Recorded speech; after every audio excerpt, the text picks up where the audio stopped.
오늘 나눌 말씀은 사도행전 4장 23절에서 37절입니다. 얼마 전 경제 관련 뉴스 기사를 읽던 중에 눈에 띄는 구절이 표현이 하나 있었습니다.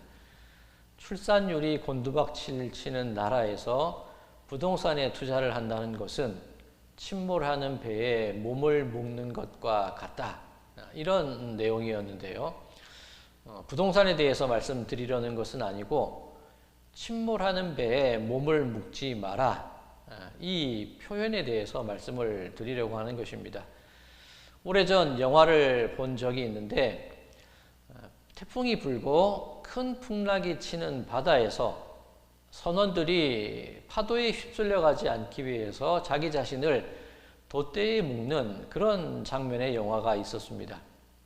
이 배는 안전하리라. 이 배는 결코 침몰하지 않을 것이다. 그런 확신이 있었기 때문에 그 배 돛대에 자기 자신을 묶을 수 있었을 것입니다.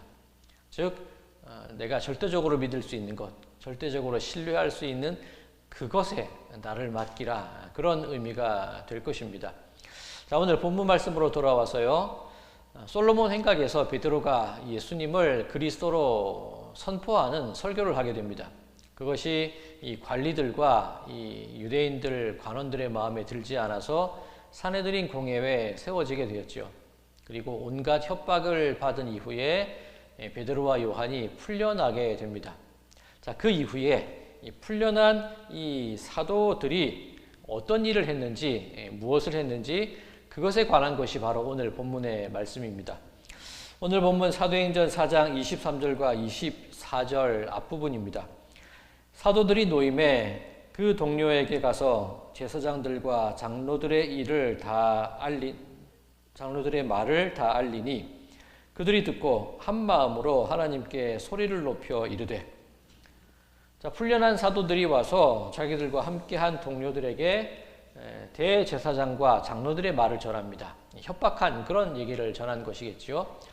자, 그런데 이들이 그 얘기를 듣고 두려움에 쌓이거나 도망치거나 한 것이 아니라 오히려 기도를 하였다라고 오늘 본문이 증언을 하고 있습니다. 그리고 기도를 마쳤을 때 어떤 일이 일어났는지도 증거하고 있는데 31절입니다. 빌기를 다하매 모인 곳이 진동하더니 무리가 다 성령이 충만하여 담대히 하나님의 말씀을 전하니라. 유대인들의 위협에서 벗어나고 풀려난 지 얼마 되지 않았습니다.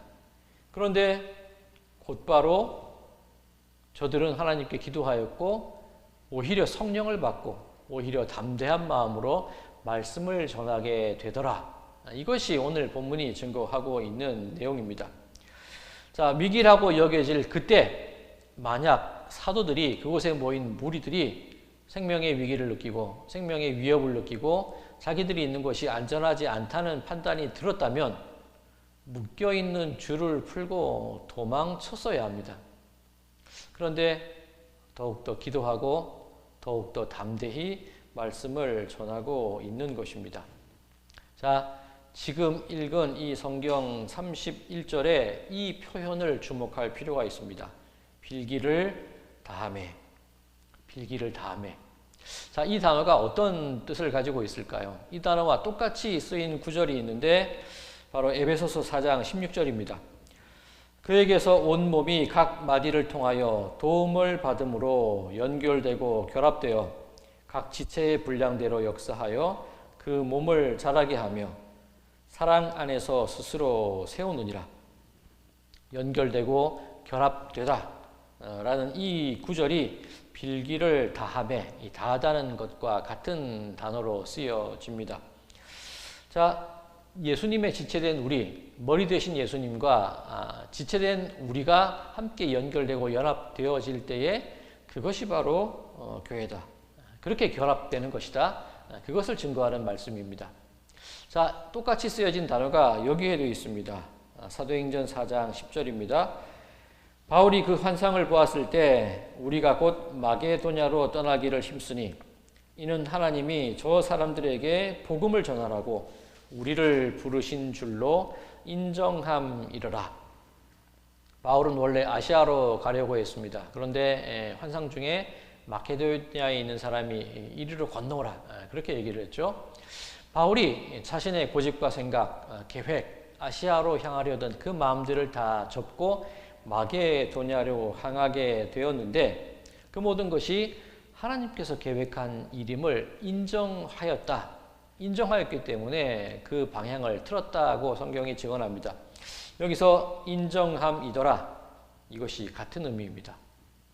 폭풍 속에서 큰 파도가 일렁이는 인생의 위기에 닥치게 되었을 때 우리는 어떻게 해야 될까? 줄을 풀고 도망갈 것인가? 침몰할 배에는 몸을 묶지 말아야 하는가? 그런데 사도들은, 베드로는, 요한은 오히려 기도로 하나님께 그 몸을 묶었다는 겁니다. 오히려 기도로 하나님과 연합되더라는 겁니다. 지금 일어나고 있는 이 모든 일들이 하나님의 계획임을 인정하게 되더라는 것입니다. 지금 사도들이 드리는 기도의 내용이 무엇입니까? 오늘 본문 말씀을 보면 저들이 주님을 거슬러 세상의 모든 왕들과 귀족들이, 군주들이 일어났다. 즉 이 헤롯 왕과 이방인들과 유대인들이 연합해서 예수님을 거슬렸다는 겁니다. 예수님을 십자가에 못 박아 죽게 했다는 겁니다. 그런데 그 모든 것이 하나님께서 계획하시고 하나님께서 진행하시는 일임을 믿고 고백하는 것이 지금 사도들의 기도입니다. 아니, 세상에서 왕들과 유대인들과 이방인이 연합했으면 도망쳐야 되는 것이 맞는 생각일 텐데, 오히려 자신들의 몸을 하나님께 묻고 자신들의 몸을 하나님께로 향하게 하고 기도로 연합하고, 이것이 하나님께서 계획하신 일임을 인정하는 것이 이들의 모습이었다는 겁니다. 하나님을 향한 절대적인 신뢰가 아니면 결코 할 수 없는 일이 일어나고 있는 것입니다. 자, 어떻게 나를 하나님께 묶을 수 있었을까요? 오늘 본문 29절과 30절입니다. 주여, 이제도 그들의 위협함을 굽어보시옵고 또 종들로 하여금 담대히 하나님의 말씀을 전하게 하여 주시오며 손을 내밀어 병을 낫게 하시옵고 표적과 기사가 거룩한 종 예수의 이름으로 이루어지게 하옵소서 하더라. 이런 신뢰가 맺어지더라는 겁니다. 이런 신뢰의 고백이 생기더라는 것입니다. 잡혀갈 것에 대한 두려움이 아니라 오히려 담대하게 말씀을 전하고 손을 내밀어 병을 낫게 하고 예수 그리스도의 그 이름으로 표적과 기사를 일으키게 해주십시오. 그런 우리가 되게 해주십시오. 그렇게 담대히 하나님께 기도하고 있더라는 것입니다. 자, 그 이후에 나오는 말씀이 어떤 내용입니까? 32절입니다.